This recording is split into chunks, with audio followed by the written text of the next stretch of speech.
Hello friends, Tarakeshwar study centre में आप सभी का स्वागत है। आज के वीडियो में हम लोग पढ़ेंगे क्लास 10 के एनसीईआरटी मैथ प्रश्नावली 1.2 के प्रश्न नंबर 6, 7 को हल करेंगे। ठीक है, आइए सबसे पहले 6 क्वेश्चन को हल करते हैं। 6वां प्रश्न है, दिया है व्याख्या कीजिए कि 7 गुणा 11 गुणा 13 प्लस 13 और 7 गुणा 6 गुणा 5 गुणा 4 गुणा 3 गुणा 2 गुणा 1 प्लस 5 भाज्य संख्या क्यों है।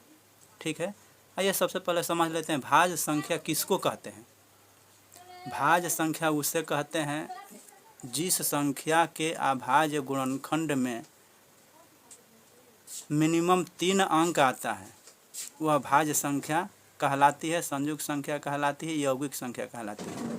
ठीक है, 3 से अधिक संख्या आ जाए तभी भी भाज्य संख्या कहलाएगी और संयुक्त संख्या कहलाएगी और यौगिक संख्या कहलाएगी। ठीक है, मिनिमम 3 अंक आना चाहिए। आइए समझ लेते हैं रफ पे। मान लीजिए कि 6 है, 6 का अभाज्य गुणनखंड तोड़ेंगे तो 2 गुणा 3 गुणा 1।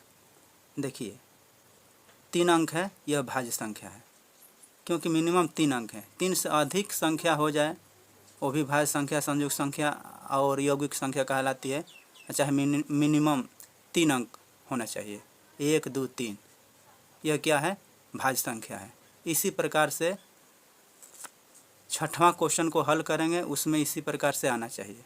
चाहे 3 से अधिक बार आ जाए, चाहे मिनिमम 3 अंक आ जाए, वो भाज्य संख्या कहलाएगी। ठीक है, आइए 6वां क्वेश्चन को सॉल्व करते हैं।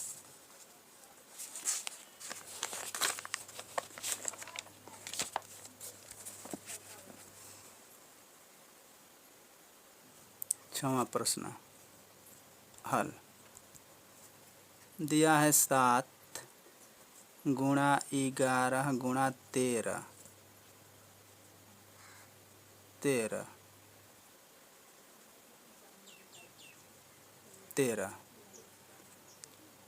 प्लस 13। ठीक है, इसमें दोनों में देखिए 13 है, 13 कामन ले लीजिए।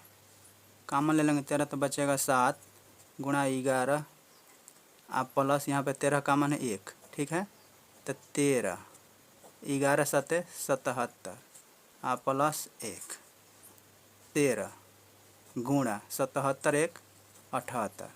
ठीक है, इसमें 1 से गुणा कर दीजिए, कोई अंतर नहीं है। देखिए 3 अंक आ गया, 1 2 3। इसका मतलब कि यह एक भाज्य संख्या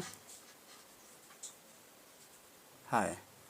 ठीक है, अब इसी प्रकार से हम देखिए और दिया है, और में दिया है कि 7 गुणा 6 गुणा 5 गुणा 4 गुणा 3 गुणा 2 गुणा 1 प्लस में दिया है 5। अब इसको देखते हैं। ठीक है, देखिए दोनों में 5 है, प्लस के बाद भी 5, प्लस के इधर भी 5। 5 कामन ले लीजिए, 5 कामन लेंगे तो बचेगा 7 गुणा 6, 5 कामन है 4 गुणा 3 गुणा 2 गुणा 1 प्लस 5 कामन है तो 1 बचेगा, तो 5। 7 गुणा 6 गुणा 4 गुणा 3 गुणा 2 गुणा 1 को गुणा करेंगे तो आएगा 1008 प्लस 1। ठीक है, तो 5 गुणा, इसको जोड़ेंगे तो 1009 आएगा। इसमें 1 से गुणा कर दीजिए, 3 अंक आ गया, 1 2 3। इसका मतलब यह एक भाज्य संख्या है क्योंकि मिनिमम 3 अंक आ गया, 1 2 3। ठीक है, यहाँ से उतारना 6वां प्रश्न, ये। अब उसके बाद प्रश्न नंबर 7 को हल करेंगे। ठीक है, 7 प्रश्न है, दिया है 7 प्रश्न दिया है। देखिए 7वां, किसी खेल के मैदान के चारों ओर एक वृत्ताकार पथ है। इस मैदान का एक चक्कर लगाने में सोनिया को 18 मिनट लगते हैं, जबकि इसी मैदान का एक चक्कर लगाने में रवि को 12 मिनट लगते हैं। मान लीजिए वे दोनों एक ही स्थान एक ही समय पर चलना प्रारंभ करके एक ही दिशा में चलते हैं तो कितने समय बाद वे पुनः प्रारंभिक स्थान पर मिलेंगे। ठीक है, आइए इस प्रकार के क्वेश्चन को एलसीएम ज्ञात करते हैं। ठीक है, एलसीएम ज्ञात किया जाता है। आइए प्रश्न नंबर 7 क्वेश्चन नंबर 7 को हल करते हैं।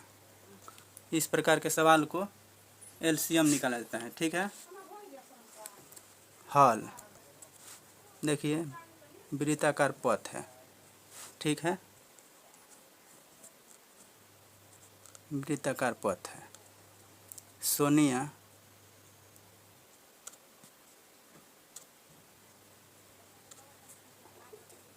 को कितना लगता है? 18 मिनट। ठीक है, और रवि को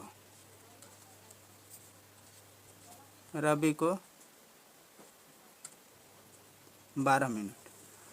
ठीक है, तो 18 12 का एलसीएम निकाल देंगे, हो जाएगा। यहाँ पे 18 और 12 का एलसीएम। ठीक है, आइए तोड़ते हैं 18 को। 9 दूना 18, 33 लिखे 9 और 3 एकम 3। ठीक है, 12 को तोड़ते हैं। 2 छक्का 12, 2 तियाई 6, 3 से। ठीक है, 18 का खंडन आ गया 2 गुणा 3 गुणा 3 गुणा 1। 12 का खंडन आ गया 2 गुणा 2 गुणा 3 गुणा 1। एलसीएम बराबर। ठीक है, हम समझाए हैं कि एलसीएम निकालने से पहले इसमें मिलाएंगे कि जो अधिका बर अंक आएगा उसको सबसे पहले लिखा जाता है। आइए देखते हैं। अधिका बर अंक 2 को 3, इसको लिखेंगे। 2 को 3 आया है अधिका बार 1 2। उसके बाद फिर मिलाएंगे। देखिए नीचे वाला में 2 को 2 है, लिख लेंगे 1 2 2 को 2। अब देखिए जो लिख दिए हैं उसको दोबारा नहीं लिखना है। 2 को 3 लिखे हैं, 2 को 3 है। उसके बाद 2 को 2 लिखे हैं। अब देखिए 2 बचता है, 2 लिख लिए हैं, नहीं लिखेंगे। अब उसके बाद इसमें 3 एगो बचता है, 3 लिख लिए, नहीं लिखेंगे अब दोबारा। ठीक है, जो संख्या को लिख लेंगे उसको दोबारा नहीं लिखना है। अब इसी को गुणा कर देंगे, आंसर हो जाएगा। गुणा कीजिए। 3 के 9, 9 दूना 18, 18 दूना 36, 36 मिनट। ठीक है, आंसर हो जाएगा। ठीक है, यहाँ से उतारना, यहाँ से, यहाँ से, यहाँ से। ठीक है।